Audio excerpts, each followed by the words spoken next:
Assalamualaikum warahmatullahi wabarakatuh. Selamat pagi anak-anakku yang hebat dan berkarakter.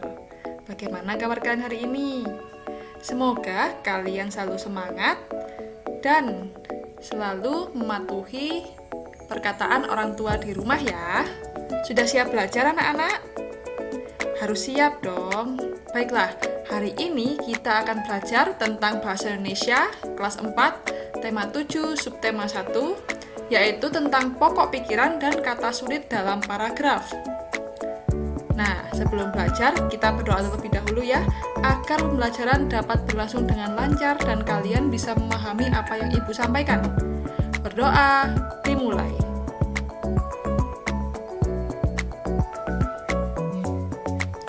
Berdoa selesai. Tujuan pembelajaran pada hari ini, yang pertama, kamu bisa mengetahui pengertian pokok pikiran. Yang kedua, kamu bisa mengetahui cara menentukan pokok pikiran. Yang ketiga, kamu bisa mengetahui pokok pikiran dalam suatu paragraf. Dan yang keempat, kamu bisa mengetahui kata sulit dalam suatu paragraf. Nah, kira-kira apa ya pokok pikiran itu? Lalu, bagaimana cara kita mencari kata sulit yang ada di paragraf? Mari kita pelajari ya hari ini. Let's go! Ya anak-anak, sebelum masuk ke materi, Ibu mempunyai sebuah bacaan. Coba kamu baca ya di dalam hati. Ibu beri waktu 10 detik untuk membaca.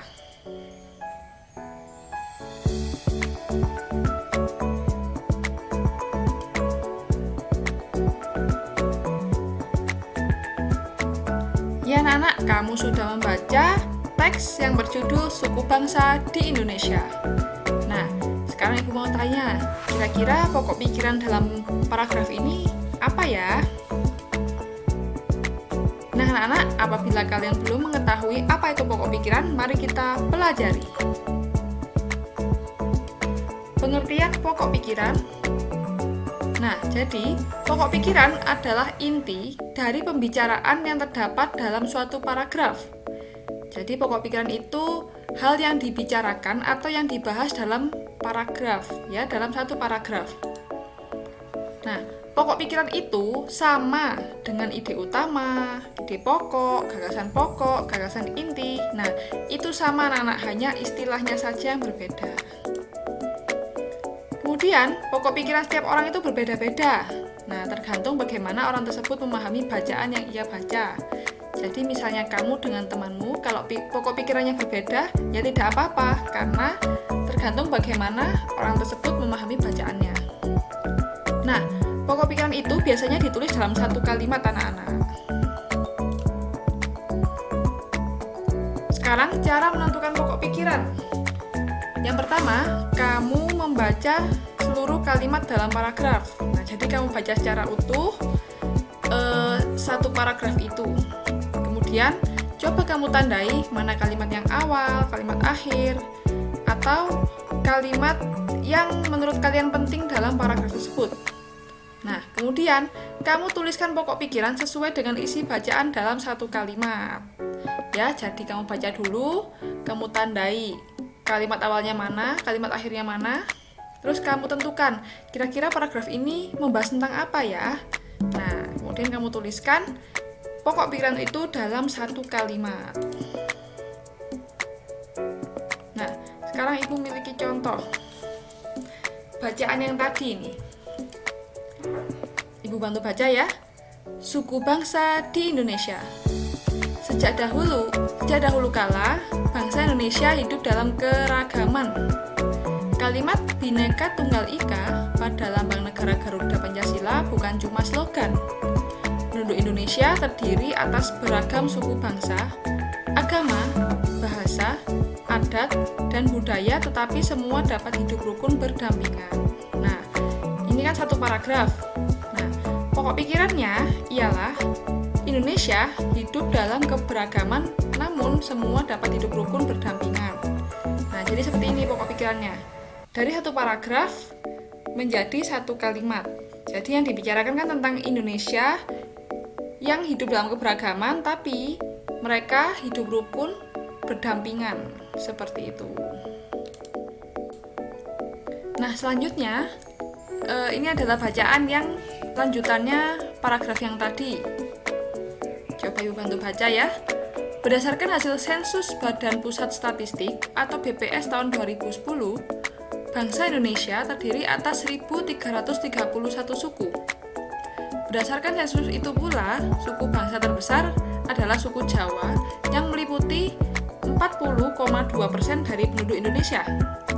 Suku Jawa ini merupakan gabungan dari suku-suku bangsa di Pulau Jawa, yaitu Jawa, Osing, Tengger, Samin, Bawean, Naga, dan suku-suku lainnya. Suku yang paling sedikit jumlahnya adalah suku Nias dengan jumlah 1.041.925 jiwa atau hanya 0,44% dari jumlah penduduk Indonesia. Namun, suku-suku Papua yang terdiri atas 466 suku, jumlahnya hanya 2.693.631 jiwa atau 1,14% dari jumlah penduduk Indonesia. Sedangkan etnis Tionghoa jumlahnya 2.832.510 jiwa atau 1,2% penduduk Indonesia. Nah, dari paragraf ini kira-kira membicarakan tentang apa ya? Nah, setelah dibaca dengan seksama, kamu tandai kalimat kalimat awalnya apa, kalimat akhirnya yang mana. Nah, setelah itu kamu tentukan kira-kira ini membicarakan tentang apa ya.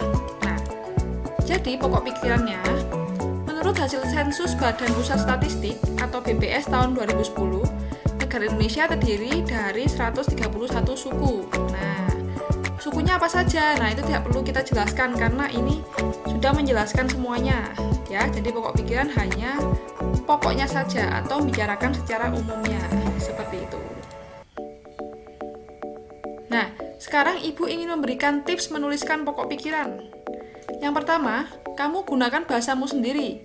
Jadi tidak sama persis dengan bacaan. Seperti itu. Jadi kamu boleh menambahkan atau mengurangkan atau merubah kata-kata yang maknanya sama dalam bacaan itu. Nah, ini seperti yang Ibu katakan tadi, mengubah kata lain yang artinya sama. Misalnya, berdasarkan itu artinya sama dengan menurut. Kemudian penduduk itu artinya sama dengan masyarakat. Yaitu, itu artinya sama dengan adalah. Nah, ini kan bisa diganti kata lain yang artinya sama. Kemudian, kamu juga bisa menambah dan mengurangi kata, namun tidak mengurangi isi kalimat. Misalnya, bahasa Indonesia, kamu tulis Indonesia saja tidak apa-apa. Seperti itu. Nah, sekarang kita masuk kata sulit dalam suatu paragraf. Nah, kalau kalian perhatikan, pada paragraf ini ada kata-kata yang mungkin kamu nggak tahu artinya, atau kata sulit yang kamu belum pernah mendengarnya. Nah, cara mencarinya, coba kamu baca terlebih dahulu, kemudian kamu cari kira-kira kata mana ya yang menurut kamu sulit. Ya, nah kata sulit ini setiap anak itu juga berbeda. Bisa saja siswa A merasa sulit pada kata hidup, misalnya. Sedangkan siswa B merasa sulit pada kata keragaman. Nah, itu tidak apa-apa, tergantung dengan perolehan kata yang kamu tidak pahami. Nah, ini contohnya. Kata sulitnya yang pertama ialah keragaman. Nah, apa artinya keragaman itu? Artinya bermacam-macam atau banyak. Nah, kemudian artinya lambang. Nah, lambang ini kan kata sulit. Kalau bagi Bu Yanti, itu artinya simbol. Nah, yang ketiga slogan. Nah, slogan itu adalah kata yang mudah diingat. Seperti itu. Bisa ya anak-anak? Bisa dong. Oke. Lanjut, sekarang cara mencari arti kata sulit. Nah, tadi kan Bu Yanti sudah memberikan kata sulit beserta artinya. Nah, bagaimana kalau kamu itu nggak tahu artinya?